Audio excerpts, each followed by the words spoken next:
다 같이 자리에서 일어나셔서 묵상기도 드리시겠습니다.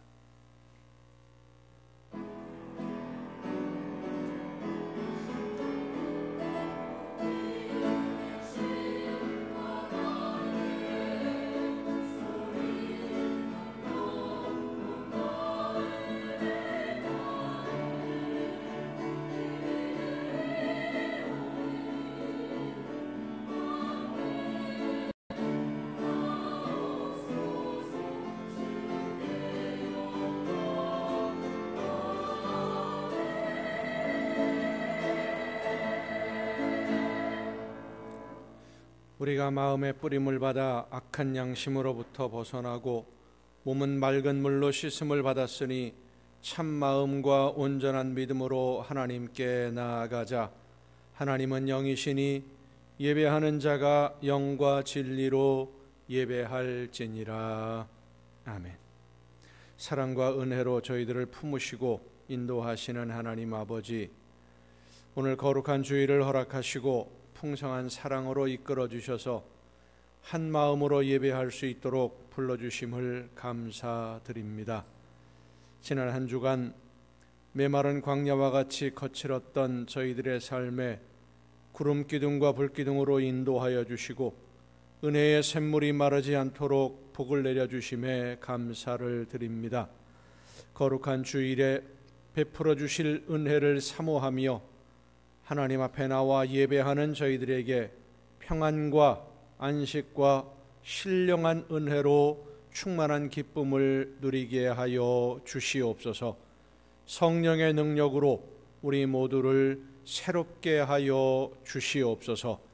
예수 그리스도의 이름으로 기원하옵나이다. 아멘.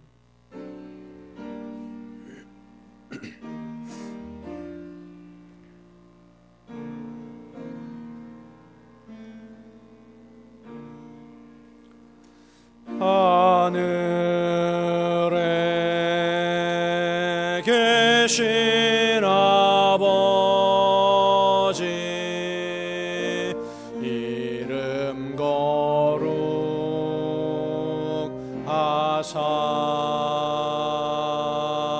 주님 나라 임하시고 뜻이 이루어지이다.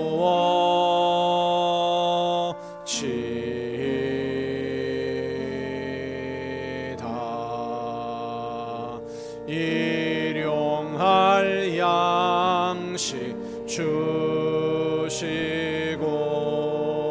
우리들의 큰 죄 다 용서하옵시고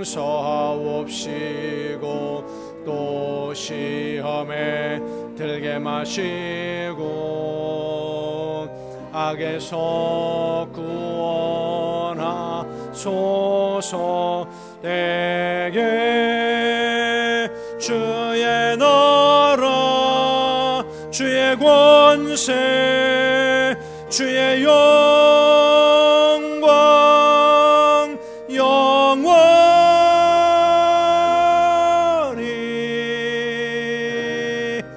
아멘.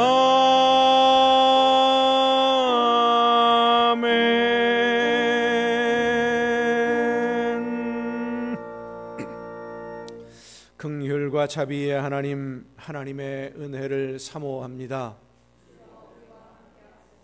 사랑의 주님, 십자가의 공로를 의지하여 나아옵니다.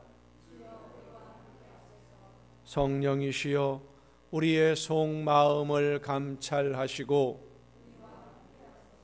살아계시는 성삼위의 하나님, 우리의 예배를 받아주시고 아멘. 자리에 앉으셔서 찬송가 27장 찬송을 함께 부르시겠습니다.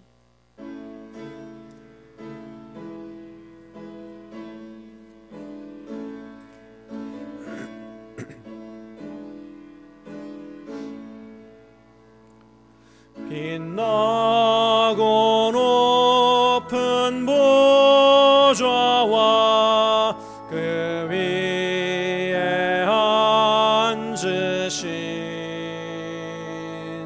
주 예수 얼굴 영광이 해같이 빛나네. 해같이 빛나네.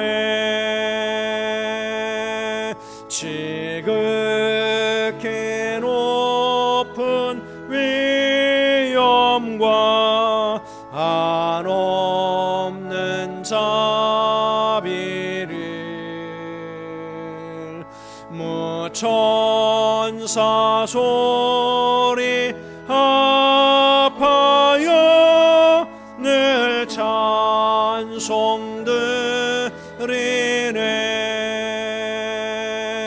늘 찬송드리네.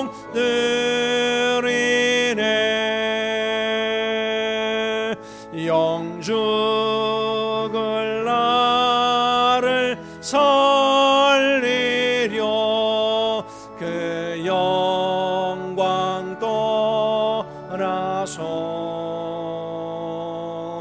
그 부끄러운 십자가 날 위해 지셨네. 날 위해 지셨네.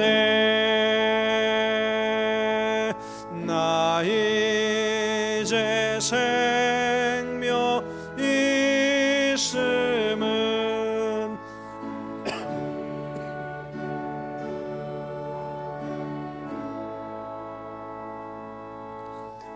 사망 권세 이기니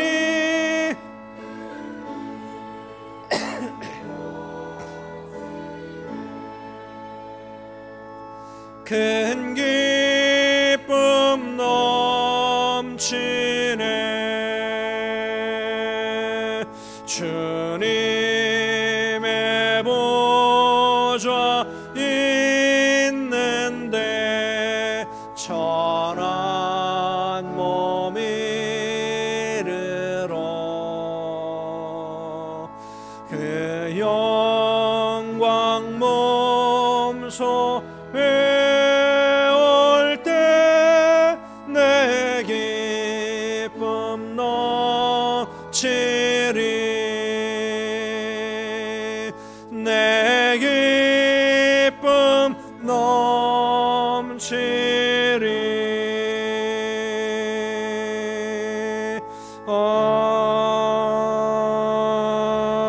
아멘.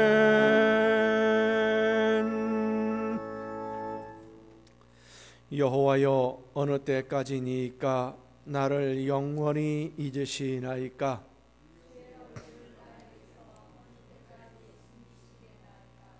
나의 영혼이 번민하고 종일토록 마음에 근심하기를 어느 때까지 하오며,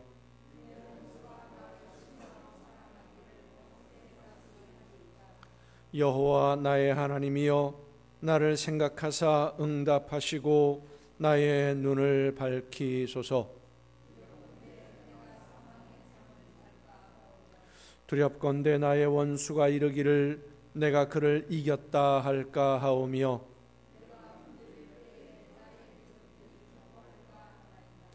나는 오직 주의 사랑을 의지하였사오니 나의 마음은 주의 구원을 기뻐하리이다.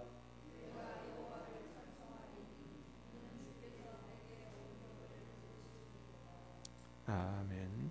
이제 지나온 시간들을 돌아보면서 우리의 모든 잘못과 죄와 허물을 침묵 속에서 주님께 고백합니다.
여호와께서 이르시되 배역한 이스라엘아 돌아오라.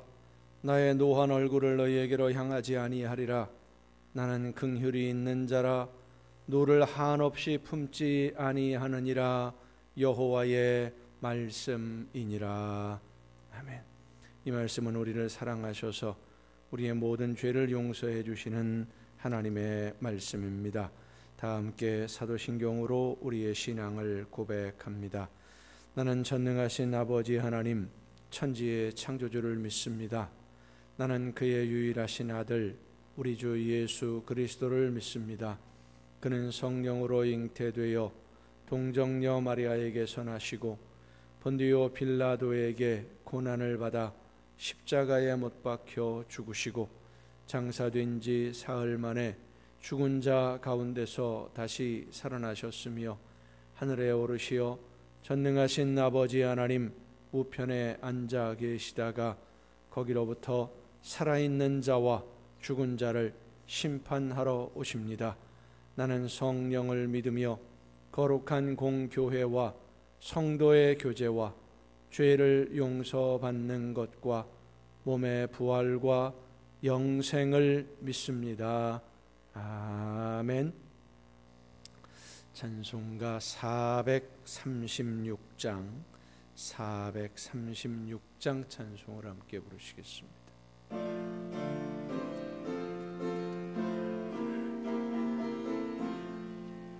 나 이제 주님의 새 생명 얻은 몸 옛 것은 지나고 새 사람이로다.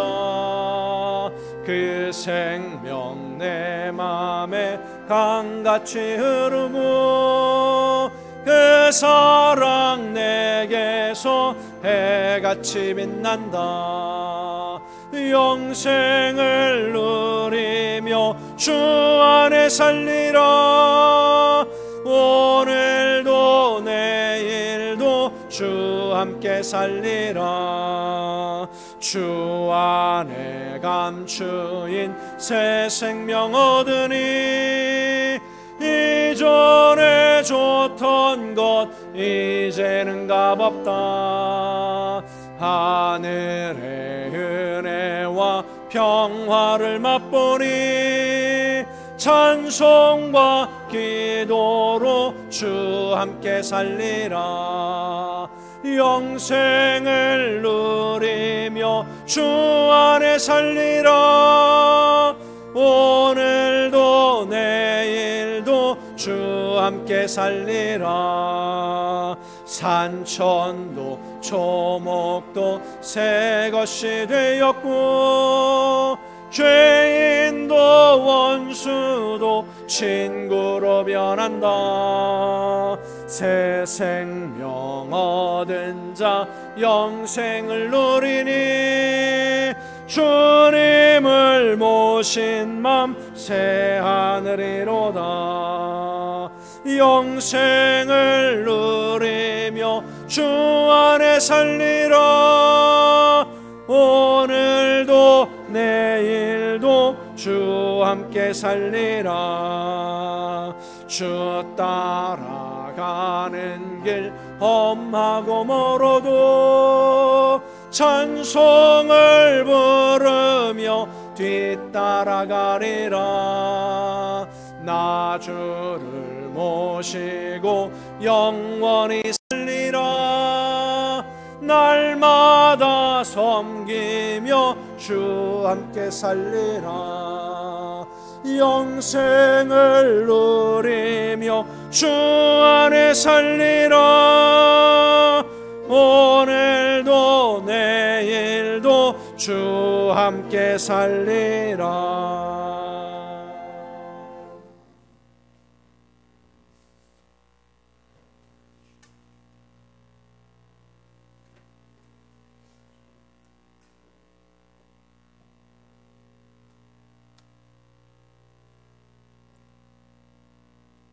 생명 되시는 주님, 죽음에서 영원한 생명을 주시고 소망 가운데 살게 하신 하나님의 은혜와 사랑을 감사드립니다. 한 주간의 삶을 주님의 보호하심 속에 살게 하시고 오늘도 주님의 날을 허락하시고 찬양과 예배로 드리게 하심을 감사드립니다. 생명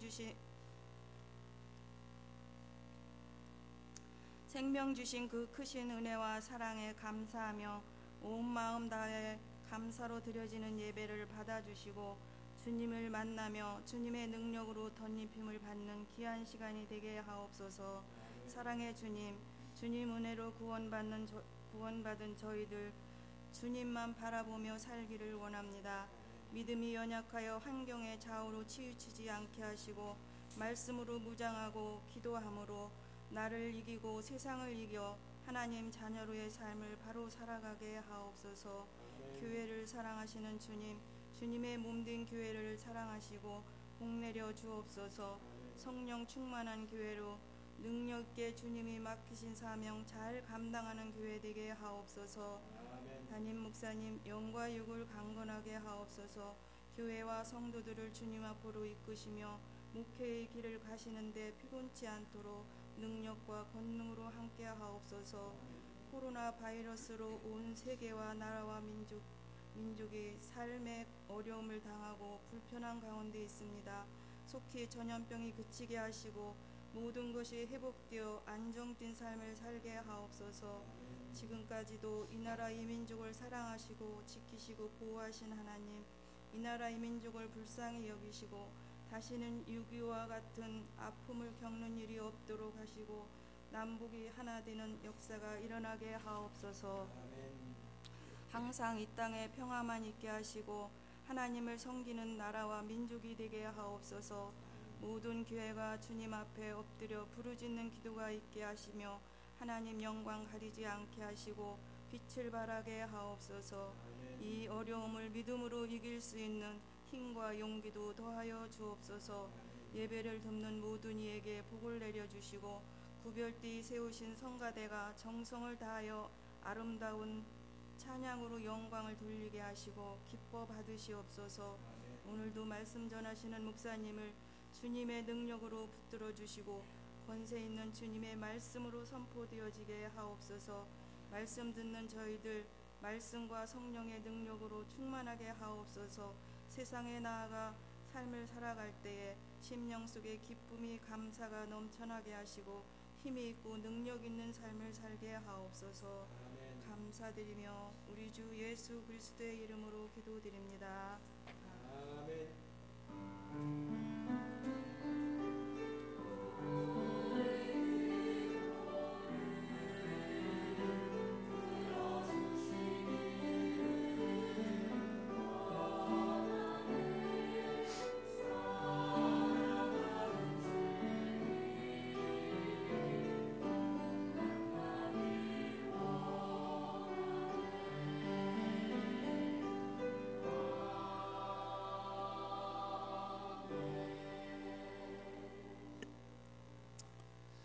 교회 소식을 알려드리겠습니다.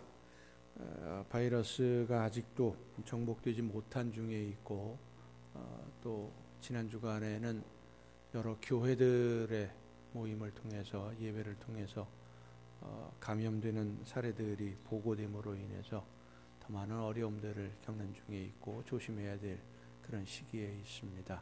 서로를 위해서 우리 모두를 위해서 방역 지침들 잘 지켜주시고 불편하시더라도 마스크 꼭 착용하시고 손 세정제도 사용하시고 소독도 열심히 하시면 좋겠습니다.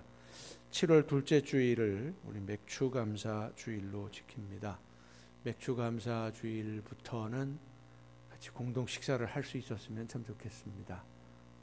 그때쯤에는 이 문제들이 좀 해결되어서 함께 식사도 나누고 교제도 나누고 하나님의 은혜 가운데 기쁨을 누릴 수 있도록 많이 기도해 주시고 서로 협력해 주시면 고맙겠습니다.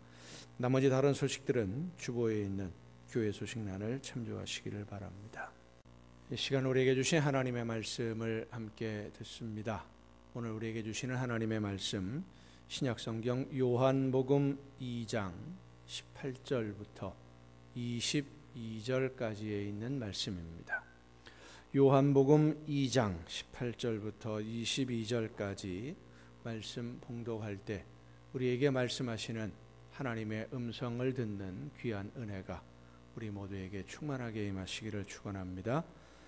이에 유대인들이 대답하여 예수께 말하기를 네가 이런 일을 행하니 무슨 표적을 우리에게 보이겠느냐.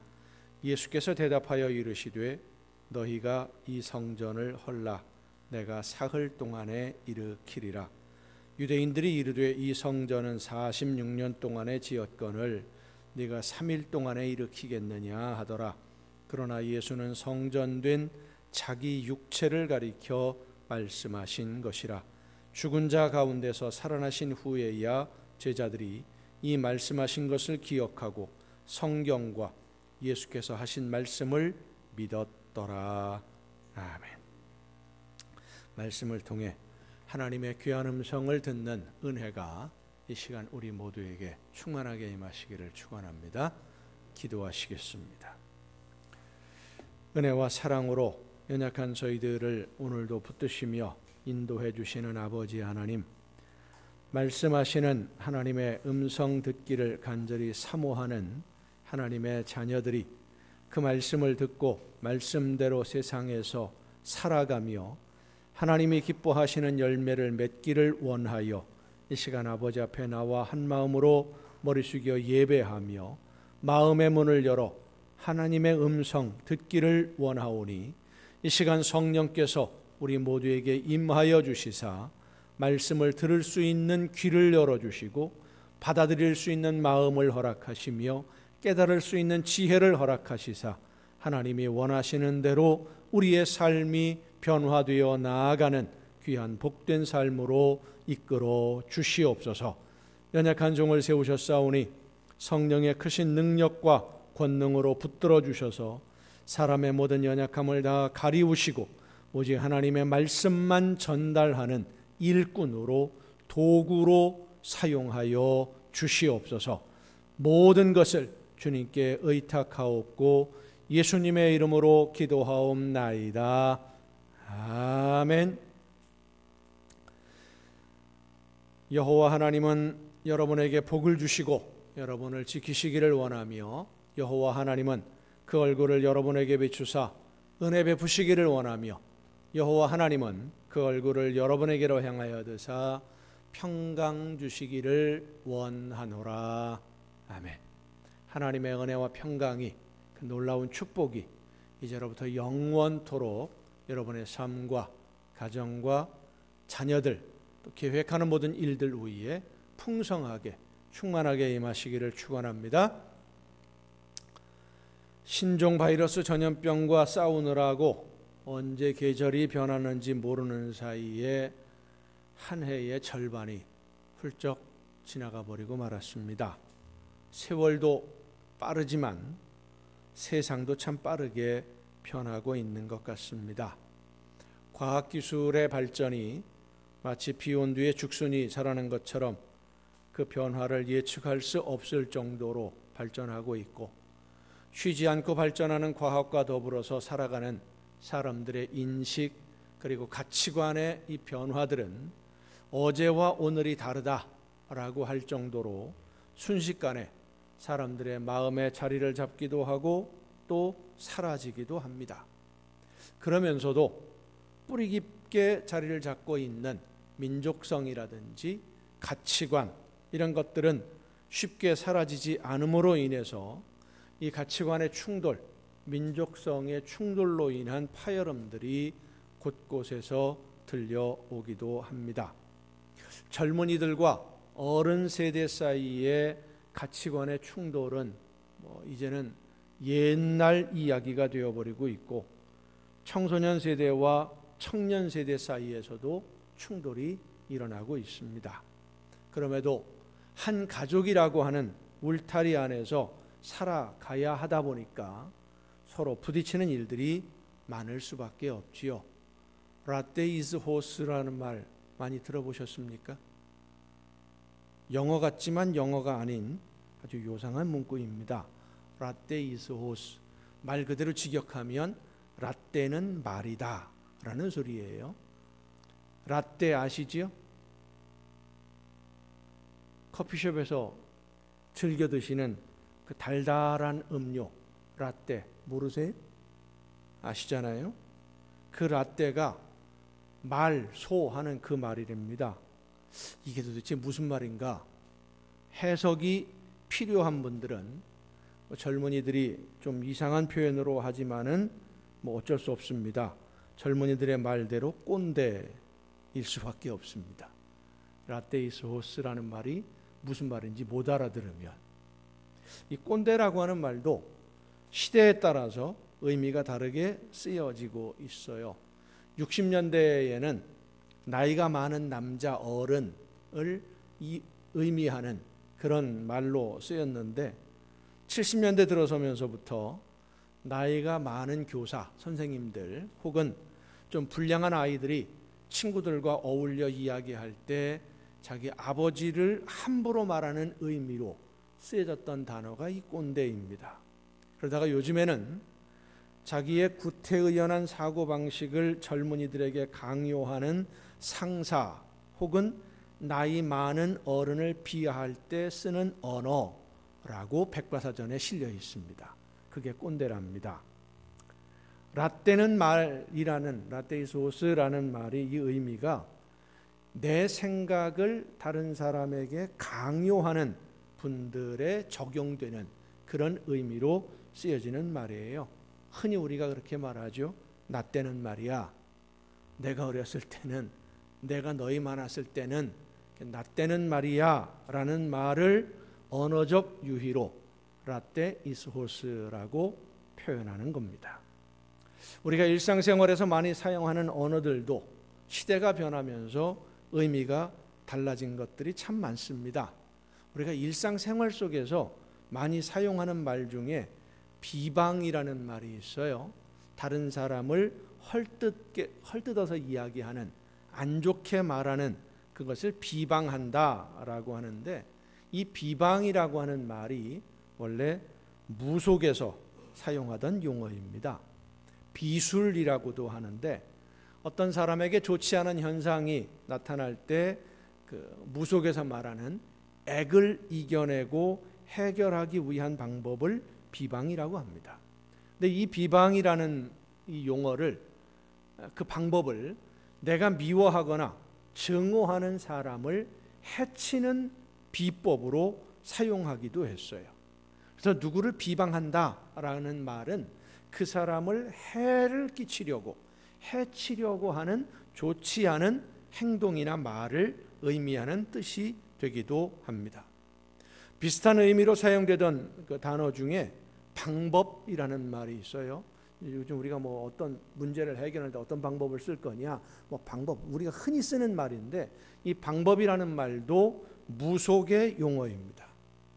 어려운 문제를 만났을 때 해결할 방법이 없다, 우리가 보통 그렇게 걱정을 하는데, 이 방법이라는 말이 무속에서 문제를 해결하는 행동을 말하던 그런 용어입니다. 예를 들자면 밤에 잘 때 가위에 눌리는 경우들이 있어요. 가위에 눌려 보신 적 있습니까? 가위에 눌린 적 있는데, 이 가위에 눌리는 것을 무속에서는 어떤 영적인 접근에 의해서 기가 눌리는 거다라고 무속에서는 해석을 합니다. 그래서 이 가위 눌림을 해결하기 위해서 부적을 만들어서 베개 밑에 집어넣고 잠을 잔다든지, 그렇게 하면 가위에 눌리지 않는다, 이런 행동들, 어려움을 해결하기 위한 어떤 행동을 방법이라고 했습니다. 근데 이 방법도 다른 사람을 해치는 방식으로 사용이 되기도 합니다. 희빈 장씨가 왕후의 자리에 오르기 위해서 왕비의 이름을 쓴 집 인형을, 헝겊으로 인형을 만들어 놓고 이름을 써놓고 막 바늘로 막 찌르지 않습니까? 그리고 왕비 숙소 근처에 이상한 칼을 갖다가 묻어두기도 하고, 이런 것들이 바로 방법이에요. 남을 해치려는 방법으로 사용하는, 그래서 어려운 일을 당하거나 이유를 알지 못하는 아픔을 당하게 되면 방법 당했다, 이런 식으로 표현을 많이 하기도 했습니다. 우리 기독교에서 쓰여지는 용어 중에 신방이라고 하는 단어가, 신방 아시죠? 신방을 잘 모르세요? 한 6개월 동안 신방을 못해서 코로나 바이러스 때문에 신방을 못해서 신방을 혹시 잊어버렸는지 모르겠는데, 이 신방이라고 하는 단어도 무속의 용어입니다. 무당들이 사용하던 용어예요. 무당이 일정한 시기에 자기가 관할하는 지역의 각 가정을 방문을 해서 그 가정의 액을 예방하고 복을 기원해 주는, 그것을 무속에서 신방이라고 했습니다. 이런 용어들이 우리 일상생활에서 지금은 전혀 다른 의미로 사용되고 있는데, 용어를 사용하는 그런 용도만 달라진 것이 아니라 우리의 생활 환경, 가치관, 사회, 문화, 모든 것이 다 변한 것이고 지금도 변해가는 과정에 있습니다. 시대가 변하고 사회가 변하고 문화도 변하고 사람들도 변합니다. 전에는 한 100년쯤 지나야 이런 문화들이 바뀌었기 때문에 세대라는 것을 이야기를 했어요. 한 세대, 100년을 보통 한 세대라고 이야기를 했었는데, 이제는 10년도 안 되어서 1, 2년 사이에 가치관이 변하고 문화가 변하고 생활 방식이 바뀌어져 가고 있습니다. 과학기술이 발전하는 속도를 따라서 문화도 가치관도 삶의 방식들도 함께 급하게 변해가고 있는데, 이 급변하는 사회 속에서 절대 변해서 안 되는 것들도 물론 있습니다. 가장 중요한 것은 나를 구원하시기 위해 목숨 버리신 예수 그리스도를 믿는 믿음으로 하나님의 자녀가 되고 영원한 하나님의 나라를 바라보며 오늘을 살아가는 하나님의 백성이 되는 이 진리는 절대로 변해서는 안 되는 것이고 변할 수 없습니다. 세상이 변하고 아무리 많이 변했다고 할지라도 예수 그리스도의 그 십자가의 대속의 제물이 되어주심을 믿는 그 믿음만으로 하나님의 자녀가 되는 이 진리는 변해서는 안 됩니다. 다른 이름으로, 다른 방법으로, 다른 신들을 믿어서 다른 종교에도 구원이 있느냐, 이런 식으로 혼란스러워지서는 안 되는 거예요.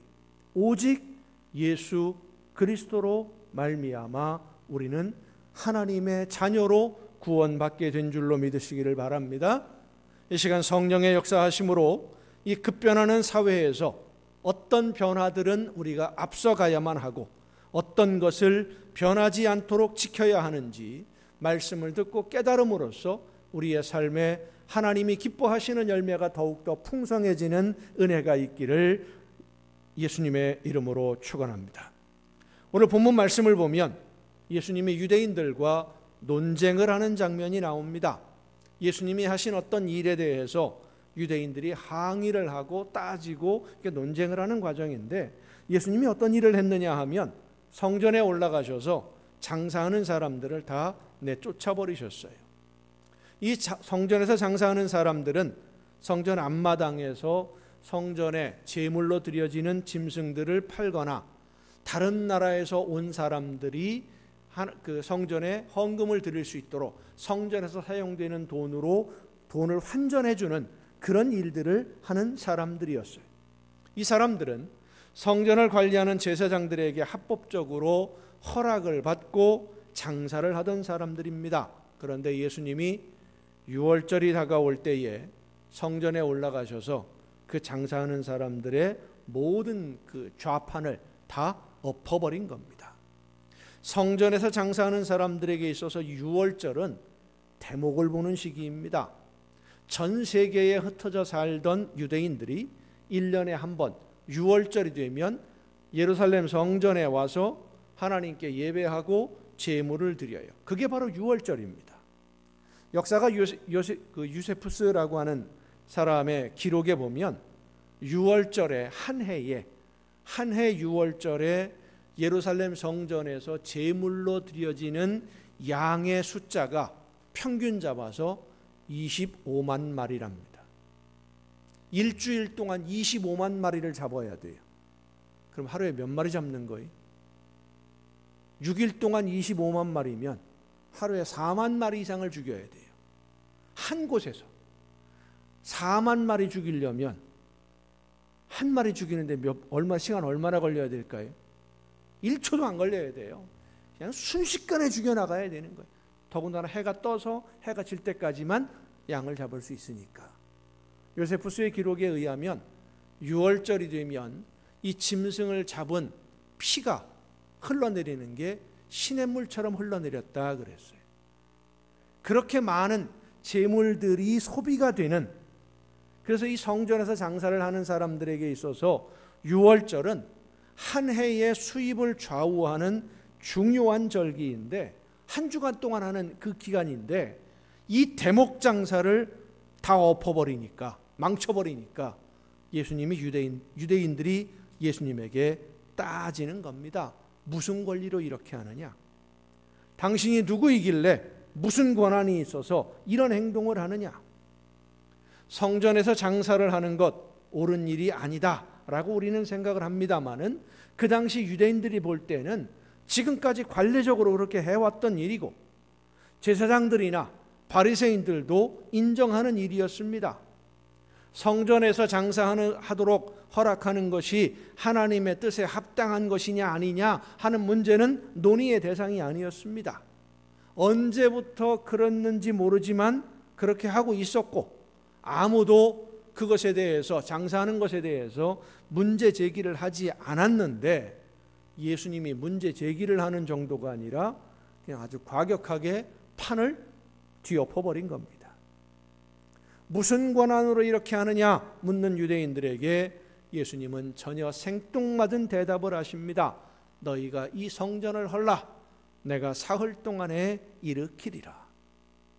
예루살렘 성전은 유대인들이 하나님을 만나는 장소로 대단한 자부심을 가지고 있는 곳이었습니다. 처음에 솔로몬이 세운 성전이 바벨론에 의해서 불에 타 없어지고 나서 포로에서 돌아온 사람들이 중심이 되어서 다시 성전을 세웠어요. 그 규모는 솔로몬이 세웠던 것과는 비교해 볼 때 좀 작아졌지만, 하나님을 만나는 장소, 하나님의 음성을 듣고 하나님 앞에 예배할 수 있는 장소가 생겼다는 사실에 감격했고, 비록 식민지 지배에서 벗어나지 못함으로 인해서 완전한 종교적 자유를 누리지는 못하고 있었지만, 그래도 성전에서 예배하고 제물을 드릴 수 있다는 사실에 기뻐하고 감사했습니다.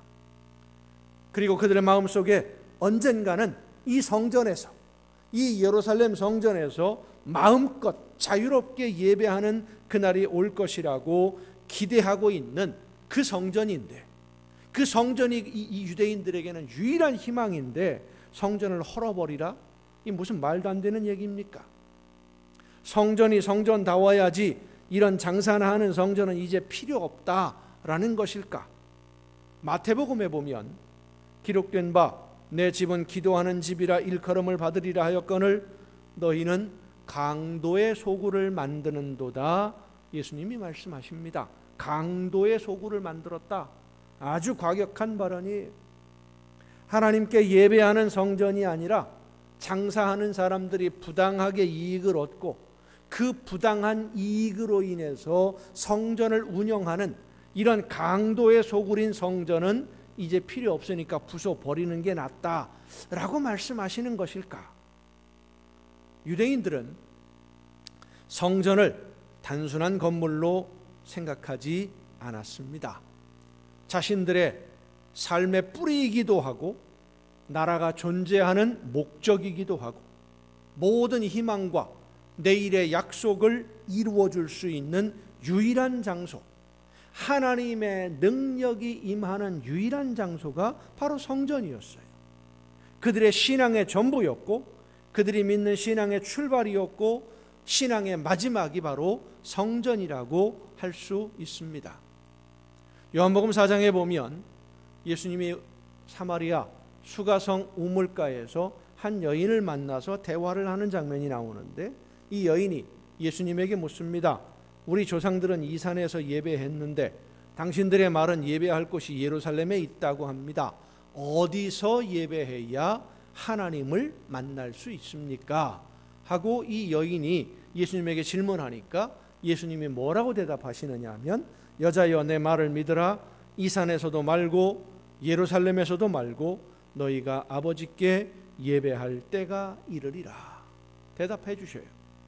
어떤 특정한 장소에 있는 특별한 건물에서만 하나님을 만날 수 있는 것이 아니다라는 말씀이에요. 성전을 헐라라고 하는 이 예수님의 말씀은 성전이라고 하는 유대인들이 그때까지 가지고 있었던 하나님의 집, 하나님을 만날 수 있는 유일한 장소, 하나님께 예배할 수 있는 유일한 장소라고 하는 이 성전의 의미를 완전히 다른 의미로 해석하고 설명해 주는 것입니다. 유대인들은 건물, 눈에 보이는 어떤 장소를 하나님이 계시는 집이라고 생각하고 그곳에서만 하나님을 만날 수 있다라고 생각을 했는데, 예수님은 하나님의 영이 계시는 그곳, 성령이 역사하셔서 성령이 임하셔서 성령께서 이끌어 주시는 대로 순종하는, 성령의 역사하심에 순종하는 성도들이 살아가는 일상생활 속에 모든 삶의 그 자리가 바로 성전이다 라고 말씀하시는 겁니다. 사랑하는 성도 여러분, 여러분이 살아가는 모든 삶의 자리, 매일 매순간 하나님의 말씀을 듣고 성령의 인도하심을 따라 사는 그곳이 바로 하나님의 성전임을 믿으시길 바랍니다. 여러분의 가정이 성전입니다. 여러분의 직장이 성전입니다. 여러분이 일하는 일터가 성전입니다. 여러분이 친구들을 만나는, 이웃들을 만나는, 사람들을 만나고 생활하는 그 모든 삶의 장소가 하나님의 영이 함께 하시는 성전임을 믿으시길 바랍니다. 고린도전서 6장 19절은 우리에게 말씀해 주십니다. 너희 몸은 너희가 하나님께로부터 받은 바 너희 가운데 계신 성령의 전인 줄을 알지 못하느냐. 너희는 너희 자신의 것이 아니라 값으로 산 것이 되었으니 그런즉 너희 몸으로 하나님께 영광을 돌리라.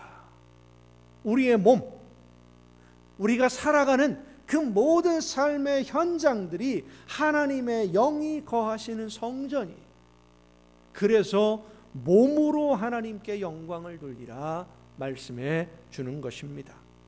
생활이 하나님께 영광을 돌리는 생활이 되어야 한다는 말씀이에요.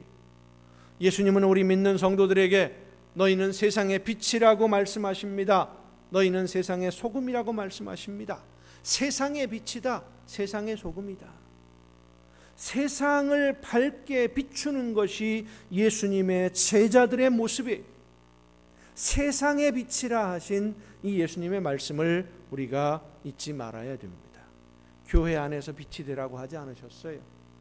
가정에서만 빛이 되라고 하지 않으셨어요. 믿는 사람들끼리 모여서 빛이 되라고 하지 않으셨습니다. 세상, 어둠과 죄악 속에 파묻혀서 하나님의 뜻을 알지 못하고 자신들이 죽음으로 가는 것을 알지 못하고 캄캄한 암흑 속에 빠져 있는 그 세상 사람들에게 빛이라. 세상에서 할 일 하며 살아가는 사람들이 바로 하나님의 자녀들이고 예수님의 제자들이며 구원받은 성도들입니다. 그리고 그 성도들이 살아가는 그 모든 것이 교회요, 그곳이 바로 성전이에요. 코로나 바이러스로 인해서 신앙생활의 형태가 많이 달라지고 있습니다. 지금까지는 교회에서 모이는 예배를 중심으로 신앙생활을 했는데, 이제는 모여서 드리는 예배도 중요하지만 삶의 현장 속에서 살아내는 예배의 삶을 중요하게 여겨야 할 때입니다. 물론 예배는 우리 신앙생활의 중심입니다. 함께 모여 예배하는 이 시간 너무나 소중한 시간이에요. 그러나 또 우리가 알아야 되는 것은 예배가 신앙생활의 전부가 아니라는 겁니다. 이 본문 말씀에서 예수님이 하시는 말씀, 이 성전을 헐라 내가 사흘 동안에 일으키리라 하시는 것은 성전 예배를 신앙생활의 전부로 알고 있던 사람들에게 예배가 중요하지만 예배가 전부는 아니다 라는 것을 말씀해 주시는 겁니다. 우리는 이 예배의 진정한 의미를 알아야 됩니다. 예배는 하나님께 나를 온전히 드리는 거예요. 찬송 부르고 기도하고 말씀을 듣는 것은 예배의 순서들 중에 한 부분일 뿐이고, 온전한 예배는 나 자신이 제물이 되어서 하나님이 기뻐하시는 제물로 나를 온전히 드리는 것, 그게 예배예요. 구약 성경에서 예배는 반드시 제물이 필요했습니다. 제물은 나를 대신해서 하나님께 드려지는 것, 그래서 불에 태워서 하나님께 드리기도 하고, 그것이 제물이에요. 제물을 가지고 와서 하나님 앞에 이 제물이 나 자신이니까 나를 받으시는 것처럼 이 제물을 기쁘게 받아 주옵소서, 그렇게 바라면서 예배했어요. 오늘 우리의 예배는 매우 그렇게 중요한 시간이고 신앙생활에 없어서는 안 되는 중요한 요소입니다. 코로나 바이러스의 전염 위험 때문에 예배로 모이는 것을 많이 억제를 받고 있습니다마는 우리는 이 예배를 결코 가볍게 생각해서는 안 됩니다. 요즘 인터넷이나 유튜브에 보면 수많은 예배 영상들이 있어요. 그런 영상들을 보면서 하나님의 은혜에 깊이 들어갈 수 있다면 참 좋은 일이겠습니다마는, 그렇게 동영상을 통해 하나님의 말씀을 듣고 은혜를 받는다고 해서 하나님께 예배하는 신앙생활 다 했다라고 할 수는 없는 거예요. 우리 교회도 매주일 예배 실황을 동영상으로 촬영을 해서 홈페이지에 올리고 있습니다마는, 그것은 부득이한 사정으로 우리 주일 예배에 참석하지 못하는 성도들에게 그들이 있는 처소에서나마 하나님의 말씀을 듣고 하나님의 뜻을 깨달아 살 수 있도록 돕기 위해서 하는 것이지, 동영상을 시청한다고 해서 예배한 것은 아니라는 것을 알아야 됩니다. 믿는 성도들은 예배에 참석해야 됩니다. 함께 예배하고 함께 찬양하고 함께 하나님의 말씀을 들어야 됩니다. 그 속에서 예배를 통해서 역사하시는 성령의 역사를 체험해야 됩니다. 우리의 모든 것을 하나님이 기뻐하시는 제물로 나의 삶의 전부를 온전히 드려야 됩니다. 그리고 하나님이 주시는 은혜로 힘입어 세상에 나가서 나에게 주시는 말씀을 따라 열심히 사는 것, 그것이 바로 신앙생활이 되는 거예요. 중요한 것을 잊지 마시기 바랍니다. 예배에 참석하는 것이 신앙생활의 전부가 아니기 때문에 하나님의 말씀을 듣고 매일매일 살아가는 우리의 삶이 곧 예배하는 삶이 되는 것이고, 그 예배의 연장으로 함께 모여서 하나님 앞에 예배하는 이 시간이 중요한 거예요. 내가 있는 자리가, 내가 살아가는 삶의 그 자리가 성전이고, 내가 지금 하고 있는 이 일이 성전에서 하나님이 보시는 곳에서 내가 하고 있다라고 하는 것을 우리가 잊지 말아야 돼요. 예배 시간에 옆에 있는 사람과 장난치고 떠들고 얘기하는 사람이 있습니까? 말도 안 되지, 어떻게 예배 시간에 옆 사람하고 떠들고 얘기할 수 있을까? 말이 안 되잖아요. 하나님 앞에서 모든 삶을 그렇게 경건하게 살아내야 될 줄로 믿으시길 바랍니다. 유대인들은 하나님이 성전에만 계신다고 생각을 했어요. 성전에만 하나님이 계시니까 성전에서만 거룩하면 되는 줄 알았던 겁니다. 성전에 와서 제물을 드리는 것이 예배의 전부인 줄 알았어요. 그래서 예수님이 말씀하십니다. 이 성전을 헐라. 하나님은 성전에만 머물러 계시는 분이 아닙니다. 여러분들이 살아가는 그 어디에나, 여러분의 삶의 현장 어디에나 하나님이 함께 하시고 성령이 함께 하심을 믿으시길 바랍니다. 어디에 있든 무엇을 하든 어떤 상황에 처해 있든 성령은 여러분과 날마다 한순간도 외면하지 아니하시고 동행하고 계심을 믿으시길 바랍니다. 성령이 함께 하시는 그 삶의 자리가 바로 성전이에요. 성령과 함께하는 그 삶이 곧 예배예요. 우리의 신앙생활은 교회에 모여서 예배하는 것으로 다 하는 것이 아니라 교회에 모여서 예배하는 것으로 시작하는 거예요. 예배는 신앙생활의 시작이요, 예배는 신앙생활의 마지막입니다. 성전 예배는 신앙생활의 시작인 동시에 완결이에요. 교회에 모여서 함께 예배하고 나에게 주시는 말씀을 듣고 우리가 세상에 나가서 살아가는 각자의 삶의 현장에서 하나님의 말씀대로 사랑하고 섬기고 예수 그리스도의 복음을 전함으로 예배를 완성해 나가는 겁니다. 그리고 그렇게 삶의 각자의 현장 속에서 완성되어진 예배로 인해 맺어진 열매들, 신앙생활의 열매, 삶의 열매들을 가지고 이렇게 주일에 교회에 모여서 하나님, 지난 한 주간 하나님이 나와 함께 해주시고 성령이 나와 함께 해주셔서 이렇게 하나님이 기뻐하시는 열매를 지난 한 주간 동안 맺으면서 살았습니다. 내 삶의 열매를 하나님께 드리오니 내 삶의 모든 것을 받아 주옵소서. 하나님께 예배하는 거룩한 산 제물로 드려지는 것이 예배의 완성이고, 그 예배를 통해서 또 하나님이 주시는 은혜를 힘입어 세상에 나가서 예배하는 삶을 또 시작하는 것이고, 이게 예배예요.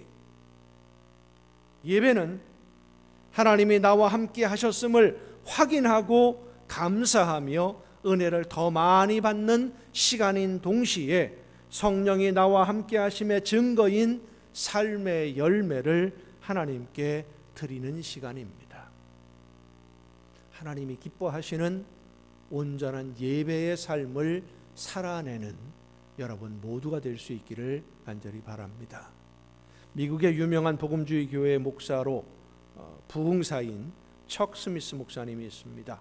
칼보리 교회라고 하는 유명한 교회를 이끌고 계시는 분인데, 이분이 교회의 전통, 관습 이런 것들을 파격적으로 깨뜨리고 교회를 운영함으로 인해서 이 척 스미스 목사님이 부임하실 때 칼보리 교회 성도들의 숫자가 한 30명쯤 되던 교회였는데 3만 5천 명이 모이는 교회로 성장을 했어요. 그 소문을 듣고 이 척 스미스 목사님 전도에 대한 열정이 대단하시다. 그래서 지역에 있는 한 교회가 부흥 강사로 초빙을 했습니다. 집회를 인도하는데 성도들의 대다수가 나이가 많은 분들이에요. 전도를 주제로 말씀을 전하는데 말씀을 듣는 이 성도들의 표정이 그렇게 냉랭할 수가 없는 거예요. 이 척 스미스 목사님은 경건주의가 주류를 이루던 당시 분위기와는 완전히 다르게 사회적 불안 요소로 지목되고 있던 히피족들, 1970년대 미국의 히피족 그러면 아주 문제가 많았습니다. 사고 뭉치들이었고 요즘 우리 말로 말하면 불량 청소년들이었던 거예요. 집에서 가출을 해가지고 자기들끼리 어울려 살면서 쾌락만 즐기는 그런 사람들, 이게 히피족들인데 그들에게 복음을 전하기 위해서 히피족 축제를 열었습니다. 수많은 이 히피족들을 불러 모아서 축제에서 복음을 전하고 마약 중독자, 학교 중퇴한 사람들, 그러니까 그 당시에 사회적으로 문제를 일으키고 있던 사람들에게 중심적으로 복음을 전했는데 얼마나 많은 사람들이 모여서 그런 히피족이나 마약 중독자, 학교 중퇴한 사람들, 전과자 뭐 이런 사람들이 모여서 같이 집회를 하고 축제를 열면서 복음을 들었는데 얼마나 많은 사람들이 그 집회를 통해서 회심을 하고 세례를 받았느냐 하면 2년 동안 8,000명이 회개하고 세례를 받았어요. 지나온 삶을 다 청산하고 히피족의 삶을 청산하고 마약 중독에서 벗어나서 하나님의 자녀로 거듭납니다. 그 정도로 복음을 전하는데 열정을 다했던 분이 척 스미스 목사님이에요. 전도에 대해서 열심히 말씀을 전하는데 반응이 없는 정도가 아니라 오히려 냉랭하고 냉담하기까지 합니다. 그래서 이 집회가 끝나고 담임 목사님을 만나서 오늘은 설교하기가 참 힘들었다라고 이야기를 하니까 그 교회, 척 스미스 목사님이 초빙받아간 그 교회 담임 목사님이 하는 말이 그럴 수밖에 없습니다. 우리 교회 성도들은 절대로 전도하지 않습니다. 어쩌다가 새신자가 오면 어찌나 냉담하게 구는지 발을 못 붙이고 쫓아내버립니다. 새로 오는 사람들 쫓아내버린다는 거예요. 척 스미스 목사님이 깜짝 놀라서 아니 왜 그렇습니까? 뭐 특별한 이유가 있습니까? 이 목사님이, 그 교회 담임 목사님이 한숨을 쉬며 대답을 합니다. 우리 교회 뒤에 교회 묘지가 있는데 들어갈 자리가 이제 30개쯤 남았습니다. 그래서 묘지 숫자보다 교인들이 많아지는 것을 절대로 싫어합니다.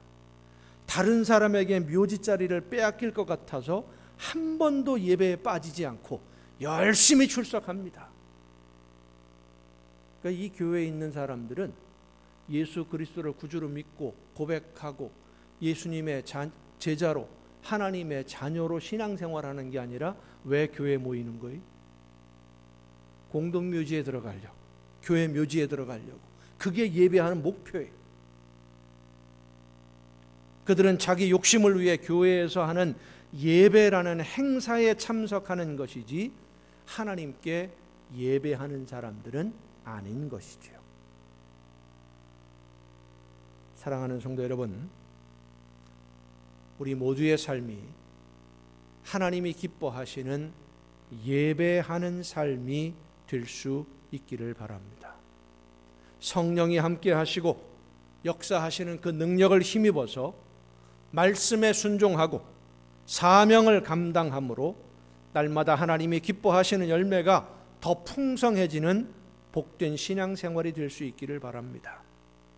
신종전염병으로 인해서 사람들의 일상생활 습관이 많이 달라지고 있습니다. 이때에 우리 믿는 성도들이 더 많이 사랑하고 더 많이 섬기고 더 많이 복음을 전할 기회인 줄로 믿습니다.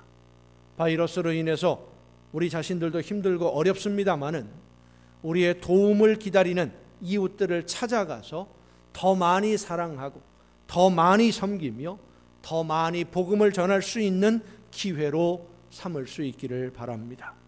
그래서 이 어려운 시기에 더 열심히 예배하고 예배하는 삶을 살아냄으로써 하나님이 기뻐하시고 우리에게 원하시는 열매를 풍성하게 맺고 그 열매로 인해 하나님이 주시는 복을 더 많이 받아 누리는 여러분 모두가 될 수 있기를 예수님의 이름으로 축원합니다. 기도하시겠습니다. 크신 은혜와 사랑으로 연약한 저희들을 돌보시고 인도해 주시는 아버지 하나님, 하나님의 나라를 바라보며 말씀해 주시는 하나님의 음성을 듣고 그 말씀을 따라 온전히 예배하는 삶을 살 수 있도록 오늘도 저희들을 이끌어 주심에 감사를 드립니다. 성령의 인도하심을 따라 예배하는 삶을 살아내므로 하나님이 기뻐하시는 열매가 풍성해지는 복된 신앙생활이 될 수 있도록 우리 모두를 붙드시고 인도하여 주시옵소서.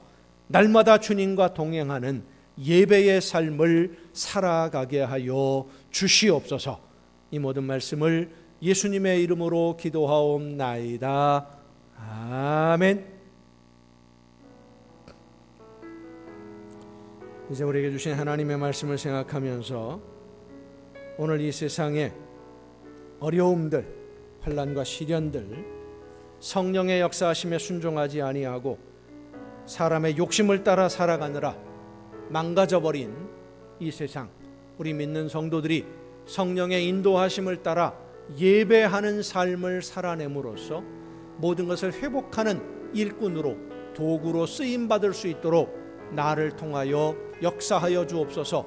나를 그 도구로 사용하여 주옵소서. 기도하며 함께 찬양하시겠습니다. 이 땅의 황무함을 보소서. 하늘의 하나님, 긍휼을 베푸시는 주여, 우리의 죄악 용서하소서. 이 땅 고쳐 주소서. 이제 우리 모두 하나 되어 이 땅에 무너진 기초를 다시 다시 쌓을 때 우리의 우상들을 태우신 성령의 불 임하소서. 부흥의 불길 타오르게 하소서. 진리의 말씀 이 땅 새롭게 하소서. 은혜의 강물 흐르게 하소서. 성령의 바람 이제 불어와. 오 주의 영광 가득한 새 날 주소서. 오 주님 나라 이 땅에 임하소서. 부흥의 불길 타오르게 하소서. 진리의 말씀 이 땅 새롭게 하소서. 은혜의 강물 흐르게 하소서. 성령의 바람 이제 불어와. 오 주의 영광 가득한 새 날 주소서. 오 주님 나라 이 땅에 임하소서. 연약한 저희들의 삶을 붙드시고 이끌어 주시며 함께해 주셔서 예배의 삶을 살아내며 하나님이 기뻐하시는 열매를 맺을 수 있도록 날마다 함께해 주시는 아버지 하나님, 성령의 크신 능력과 권능으로 사로잡아 주시고 붙들어 주셔서 날마다 주님과 동행하는 삶을 살아갈 수 있도록 함께해 주심에 감사를 드립니다. 그 은혜와 사랑에 감사함으로 이 시간 아버지 앞에 귀한 예물을 드리오니 드리는 모든 손길들마다 하나님 복을 주시고 은혜를 더하시며 성령의 능력으로 충만하게 덧입혀 주시사 날마다 주님과 동행하는 삶이 되게 하여 주시옵소서. 모든 좋은 것에 부족함이 없도록 풍성하게 채우시되 천국의 보고를 열으시고 저들에게 쌓을 곳이 없도록 넘치게 부어주심으로 말미암아 이 세상을 살아가는 동안 모든 좋은 것에 풍성한 복을 누리게 하여 주시옵소서. 날마다 주님과 함께 동행하며 천국의 행복을 누리는 복된 자녀들이 되게 하여 주시옵소서. 이 모든 물질들이 하나님이 기뻐하시는 뜻대로만 아름답게 쓰여지기를 간절히 바라옵고 이제는 우리를 구원하시는 예수 그리스도의 은혜와 하나님의 크신 사랑하심과 성령님의 감동하심과 교통하심이 이 자리에 함께한 우리 주님이 사랑하시는 모든 이들 위에 이제로부터 영원토록 함께 하시기를 간절히 축원하옵나이다. 아멘.